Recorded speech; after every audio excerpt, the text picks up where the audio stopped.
توبہ کے متعلق نبی کریم صلی اللہ علیہ وسلم کے ایک بڑے پیارے صحابی حضرت سلبہ رضی اللہ تعالیٰ عنہ جوانی میں ایمان لائے اور سرکار کی بارگاہ کے اندر خدمت گزاری میں لگ گئے۔ ہر وقت سرکار کی معیت میں رہتے تھے، ہر وقت سرکار کی خدمت کرتے رہتے تھے۔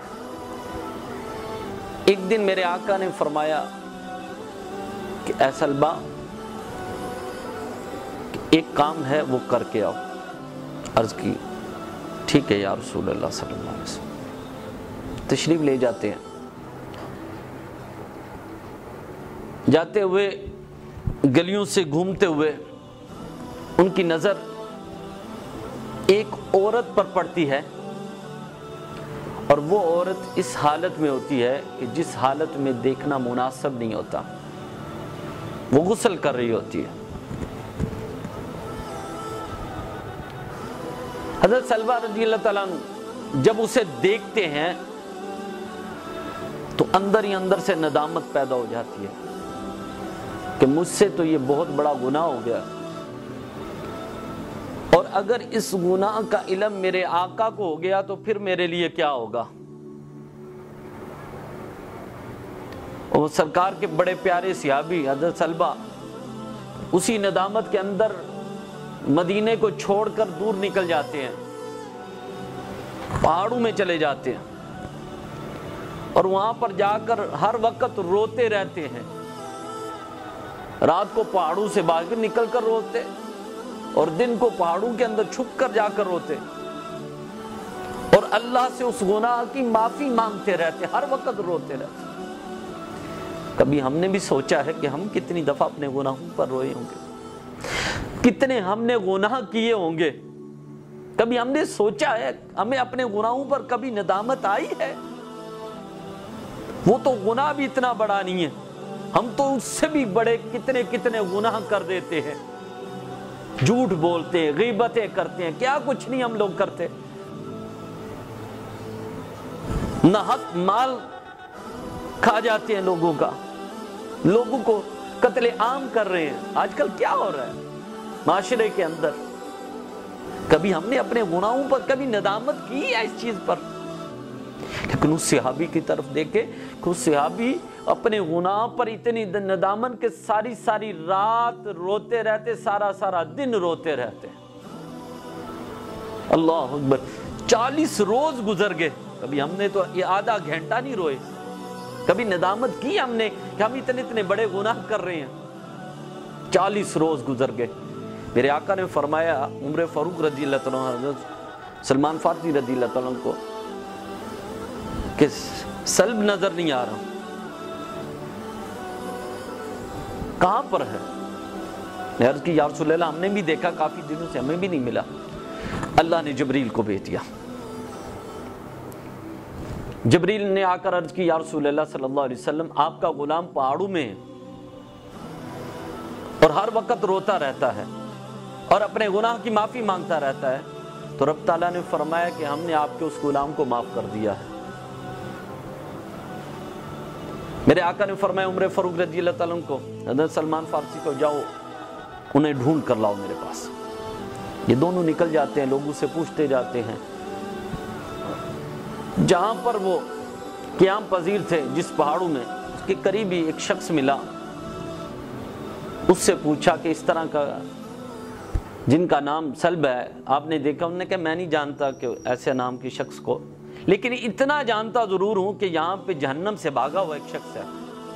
تو عمر فاروق رضی اللہ تعالیٰ نے فرمایا کہ تمہیں کیسے پتا کہ وہ جہنم سے بھاگا ہوا ہے؟ کہ یہ ہے کہ جب رات ہوتی ہے، آدھی رات ہوتی ہے، تو وہ پہاڑوں سے نکلتا ہے اور آ کر زاروں قطار روتا رہتا ہے کہ یا اللہ میرے اس گناہ کو معاف کر دے، یا اللہ میرے اس گناہ کو معاف کر دے۔ تو عمر فاروق رضی اللہ تعالیٰ سمجھ گئے کہ وہی آپ۔ عمر فاروق رضی اللہ تعالیٰ حضرت سلمان فارسی رضی اللہ تعالیٰ وہاں پر رک گئے۔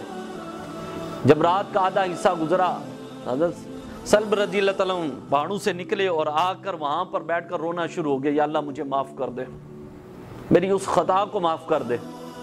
تو عمر فاروق رضی اللہ تعالیٰ نے ان کا جا کر دامن پکڑ لیا، ہاتھ پکڑ لیا،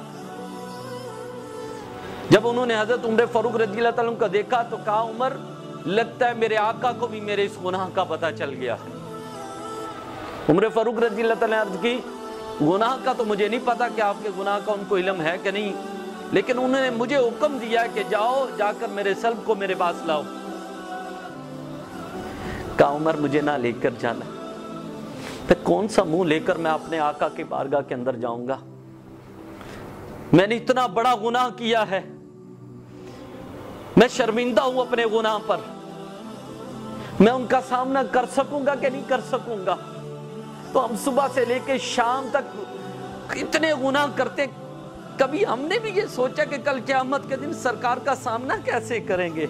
ہم اپنے آقا کے سامنے کیسے جائیں گے؟ کون سا منہ لے کر جائیں گے؟ ہم اتنے گناہ کرتے ہیں، کبھی سوچا ہم لوگوں نے کہ کون سے منہ لے کر سرکار کی، جو ہمارے آقا ہمارے لیے ہر وقت غاروں میں رو رو کر دعا کرتے، ربی حبلی امتی ربی حبلی امتی، ہر وقت میرے آقا نے اپنی امت کے لیے دعائیں کی، تو یہ امت اتنے گناہوں میں پھنسی ہوئی ہے، کبھی ہم نے بھی سوچا کہ کون سا منہ لے کر سرکار کی بارگاہ کے اندر جائیں گے؟ اللہ اکبر۔ حضرت سلب رضی اللہ تعالیٰ نے کہا کہ مجھے نہ لے کے جانا۔ عمر فاروق رضی اللہ تعالیٰ نے کہا کہ مجھے سرکار کا حکم ہے، میں لے کر جاؤں گا۔ کہا پھر عمر مجھے ضرور لے کے جانا، لیکن ایک شرط پہ۔ کہا کیا؟ کہا جب سرکار نماز پڑھا رہے ہوں گے نا اس وقت مجھے لے کے جانا۔ عمر فاروق رضی اللہ تعالیٰ کے ساتھ حضرت سلب رضی اللہ تعالیٰ چل پڑے۔ مسجد میں پہنچے تو ادھر میرے آقا نماز پڑھا رہے تھے۔ اب تینوں حضرات جو ہے صف کے اندر کھڑے ہو گئے نماز پڑھنا۔ سرکار نے جب قرات بلند آواز میں کی تو حضرت سلب رضی اللہ تعالیٰ کے کانوں میں سرکار کی آواز پڑی تو وہ بے ہوش ہو کر گر پڑے، برداشت ہی نہ کر سکے۔ میرے آقا نے سلام پھیرا، عمر فاروق رضی اللہ تعالیٰ کو حضرت سلمان فارسی رضی اللہ تعالیٰ کو دیکھا تو کہا کہ سلب کہاں پر ہیں؟ عرض کی آقا ہمارے ساتھ ہی تھا، دیکھا تو وہ بے ہوش پڑے ہوئے۔ میرے آقا نے فرمایا اسے اٹھا کر میرے پاس لا۔ جب ہوش میں آئے تو میرے آقا نے فرمایا کہ اب تمہیں پریشان ہونے والی کوئی بات نہیں ہے، اللہ اور اس کے رسول نے تجھے معاف کر دیا ہے۔ لیکن ان کی نگاہیں جھکی ہوئی تھی۔ عرض کی آقا میں بڑا شرمندہ ہوں اس بات پہ، اور سوچتا تھا کہ کون سا منہ لے کر آپ کی بارگاہ کے اندر جاؤں گا۔ میرے آقا نے فرمایا جاؤ تم آرام کرو، گھر جانے کو حکم دیا۔ حضرت سلب رضی اللہ تعالیٰ جب گھر پہنچے تو وہاں پہ جا کر بیمار ہو گئے، 8 دن بیمار رہے۔ حضرت سلمان فارسی رضی اللہ تعالیٰ نے سرکار کی بارگاہ کے اندر عرض کی یا رسول اللہ صلی اللہ علیہ وسلم آپ کا غلام تو بیمار ہے جس دن سے یہاں سے گیا ہے۔ میرے آقا نے فرمایا چلو ہم بھی اس کے گھر چلتے ہیں۔ میرے آقا خود اس کے گھر میں تشریف لے گئے، اور جس گھر میں میرے آقا تشریف لے جائیں اس گھر میں اللہ کی رحمتیں آ جاتی ہیں۔ جب دیکھا کہ حضرت سلب رضی اللہ تعالیٰ بیماری کے اندر اتنے کمزور ہو چکے تھے کہ بے ہوشی کے عالم میں تھے، میرے آقا نے ان کا سر مبارک اٹھایا اور اپنی گود میں رکھا۔ قربان جائیں حضرت سلب رضی اللہ تعالیٰ کے ذات پر کہ میرے آقا نے ان کا سر مبارک اپنی گود میں رکھا اور پیار کر رہے ہیں۔ جب حضرت سلب رضی اللہ تعالیٰ نے آنکھیں کھولی، سرکار کے چہرے کو دیکھا تو سر ہٹا لیا۔ عرض کی آقا اس قابل نہیں میرا سر کہ آپ کی گود میں رکھ سکوں، یہ گناہوں سے بھرا ہوا ہے۔ پھر میرے آقا نے اس پوچھا بتا تیری کیا حالت ہے؟ نے عرض کی یا رسول اللہ میرے گوشت میں، میری ہڈیوں میں، میرے چمڑے میں ایسے جیسے چمٹیاں چل رہی ہیں۔ تو میرے آقا نے فرمایا تمہاری کوئی خواہش ہے؟ تو حضرت سلب رضی اللہ تعالیٰ نے عرض کی یا رسول اللہ میری ایک ہی خواہش ہے کہ میری مغفرت ہو جائے، بس کوئی اور بات نہیں، میری مغفرت ہو جائے۔ تو میرے آقا نے اسی وقت حالت وحی میں کہ اللہ کی طرف سے وحی آئی، کیا پیارے محبوب ہم نے آپ کے اس غلام کو معاف کر دیا۔ اللہ اکبر، ہم نے آپ کے اس غلام کو معاف کر دیا ہے۔ میرے آقا نے فرمایا سلب تجھے مبارک ہو، اللہ نے بھی تجھے معاف کر دیا، اللہ کے نبی نے بھی تجھے معاف کر دیا ہے۔ جب یہ بات سنی حضرت سلب رضی اللہ تعالیٰ نے زور سے چیخ ماری اور روح پرواز کر گئے۔ جب یہ گواہی سن لی اللہ کے نبی کے منہ سے، اسی وقت چیخ ماری اور روح پرواز کر گئے۔ اس کے بعد کا منظر بھی دیکھیں کیسا پیارا منظر۔